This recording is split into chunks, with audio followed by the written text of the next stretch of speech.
Has been 50 years.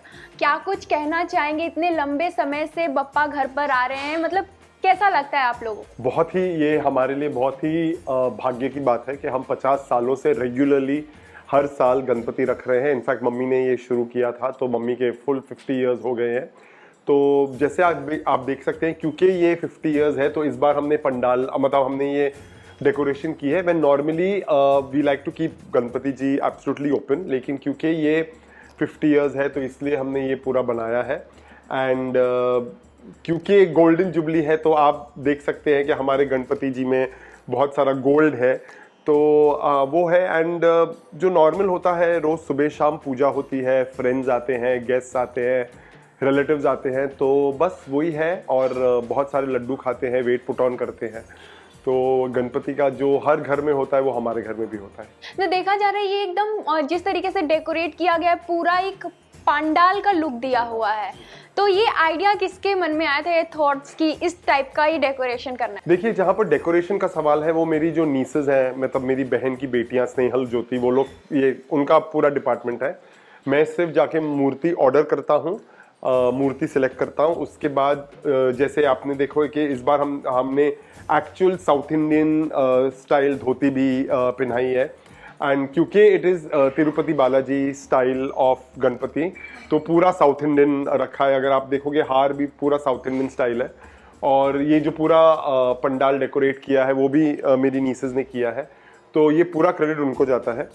वो लोग खुद पेंट करती हैं, वो लोग खुद वहाँ पर जाके खुद पेंटिंग करती हैं। और हमारे घर में रोज़ जो हार है वो भी एक पर्टिकुलर कलर स्कीम है, तो वो भी वो लोग ही डिसाइड करती है। मुझे सिर्फ आके आरती करनी है, मुझे सिर्फ देखना है कि सब कुछ सेटअप प्रॉपर्ली है, लेकिन जो डेकोरेशन है और जो कपड़ों और सबके कलर कोऑर्डिनेशन है वो उनका डिपार्टमेंट है। ओके, सो मूर्ति की अगर बात की जाए तो इसे लेकर भी कुछ डिस्कशन वगैरह हुआ था? नहीं, वो डिस्कशन नहीं है, वो मेरा my authority, my approval is final, तो वहाँ पर ऐसा कुछ भी नहीं है। लेकिन मैं तिरुपति बालाजी का बहुत बड़ा भक्त हूँ।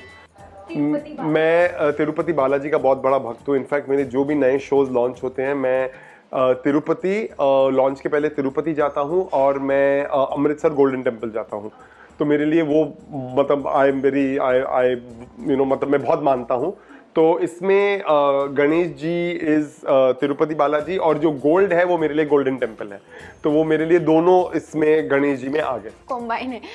बप्पा की अगर बात की जाए तो आपके लिए कितने स्पेशल हैं?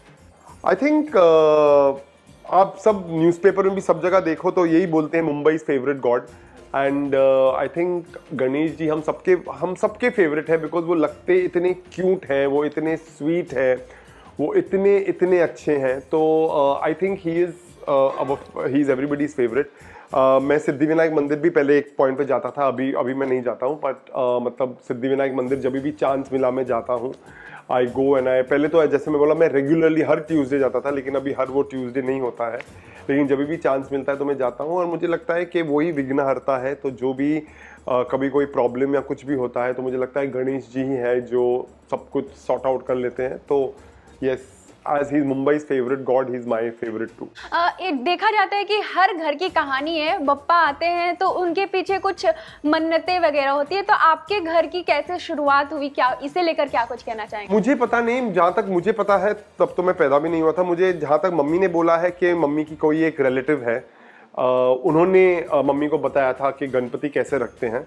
तो मतलब मैं तो जब से पैदा हुआ हूँ गणपति घर में आ रहे हैं, तो मुझे एग्जैक्टली वो पता नहीं है। लेकिन हाँ, पहले हमारे घर में गणपति जी 5 दिन के लिए होते थे, और मुझे याद है कि जब गणपति जाने का टाइम आता था तो हम लोग बहुत रोते थे, मतलब मैं और मेरी सिस्टर, हम लोग बच्चे थे तो हम लोग बहुत रोते थे।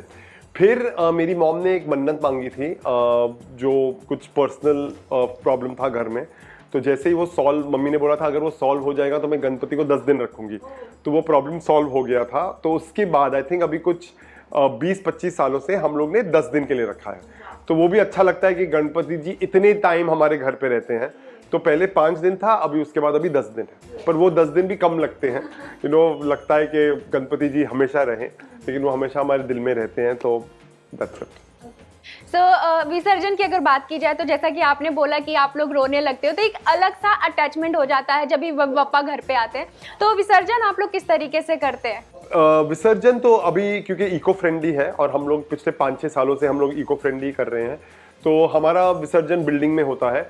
मतलब क्योंकि हमारी बिल्डिंग में सिर्फ हम लोग गणपति लाते हैं, तो हम लोग ने एक टैंक बनाया है। तो उस टैंक में हम गणपति जी का विसर्जन करते हैं। ढोल नगाड़े वगाड़े सब ढोल वाले आते हैं। तो पहले क्या होता था, जब हम जू बीच पे लेके जाते थे तब हम लोग दोपहर को विसर्जन कर लेते थे, क्योंकि फिर ट्रैफिक रोड बंद होते हैं। लेकिन अभी क्योंकि बिल्डिंग में ही करना है, तो हम शाम की आरती अच्छी तरह करते हैं। हम शाम को 6:30-7 बजे हम विसर्जन करते हैं। तो जैसे इस बार वो ढोल वाले आएंगे, जैसे हर साल आते हैं, ढोल ताशे वो सब बहुत डांसिंग वांसिंग होगी और बिल्डिंग में ही होगा। तो you are even more comfortable कि आप बिल्डिंग में ही हैं और सब बिल्डिंग वाले ही हैं। तो बस वही होगा। और उस दिन मतलब अभी तो मैं काफ़ी बड़ा हो गया हूँ, मैं नहीं रोता हूँ, पर मेरी भांजी अभी भी रोती है। तो वो तो वैसे भी दिल में तो होता ही है कि आप गणेश जी को लाते हो, आप इतना ख्याल रखते हो, फिर उस मूर्ति को, उस भगवान को विदा करना वो तो पेनफुल होता ही है। इस पीरियड में अगर बात की जाए 10 दिन के पीरियड में, तो कितने ज़्यादा स्पेशल अभी तक हुए या फिर आगे चल के कितने ज़्यादा स्पेशल होने वाला है ये गणपति पर? मतलब आई थिंक गणपति जी तो हमेशा स्पेशल, मतलब उसमें कितना स्पेशल और होंगे, मतलब वो तो सर आंखों पर है, तो वो तो स्पेशल है ही। हाँ, घर में जैसे मैंने बोला वेट पुट ऑन सबका होता है, क्योंकि खाना अच्छा बनता है और खाना बहुत सारा बनता है। और सुबह हमारे घर में 108 मोदक रोज चढ़ते हैं। तो हमारे घर में 108 मोदक रोज चढ़ते हैं, तो और 56 भोग भी चढ़ता है। तो मिठाइयाँ तो बहुत सारी होती हैं। तो वेट पुट ऑन होता है और वही स्पेशल होता है। गणेश जी को जितना भी खिलाओ, उसका जितना भी सेवा करो, उनको जितना भी आप हैप्पी रखो। जैसे हम ये मानते हैं कि एक गेस्ट आए हैं घर में, और अतिथि देवो भव, तो गेस्ट आए हैं घर में, तो गेस्ट को अच्छी तरह उनका पूरा ख्याल रखते हैं, जैसे वो हंसी खुशी जाए।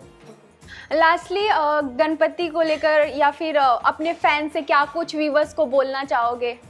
बस मैं यही बोलूँगा कि गणेश जी हम सबकी व्यूअर्स की, हम सबकी सारी मनोकामनाएं पूरी करें। हम सबको पास बहुत सारी चीज़ें हैं जो हम गणपति जी से मांगते हैं, हम विश करते हैं। मेरा सिर्फ यही है कि we should not put any conditions, we should love him unconditionally, क्योंकि मुझे ये बहुत स्ट्रांगली लगता है कि God's best blessings are unanswered prayers. तो कभी कभार अगर इच्छाएं पूरी नहीं होती तो उसका बुरा नहीं मानना चाहिए। हमको ये लगना चाहिए कि भगवान को पता है कि हमारे लिए क्या अच्छा है और क्या अच्छा नहीं है, तो हमें वो वही देता है जो अच्छा है। तो बस मैं वही प्रे करता हूँ कि सबकी मनोकामना पूरी हो, सबको वो मिले जो उनके लिए सही हो, और भगवान सबकी बस सबके प्रॉब्लम सॉल्व करे, जैसे वो विघ्नहर्ता है, कि सबके प्रॉब्लम सॉल्व करें। एंड बस एवरीबडी शुड बी हैप्पी। और ये 10 दिन तो हैप्पीनेस के हैं ही, लेकिन हम हर दिन गणेश चतुर्थी मनाएं, जैसे हमारा पूरा साल अच्छा और खुशी भरा जाए। बस यही विषय। गणपति बप्पा मोरया।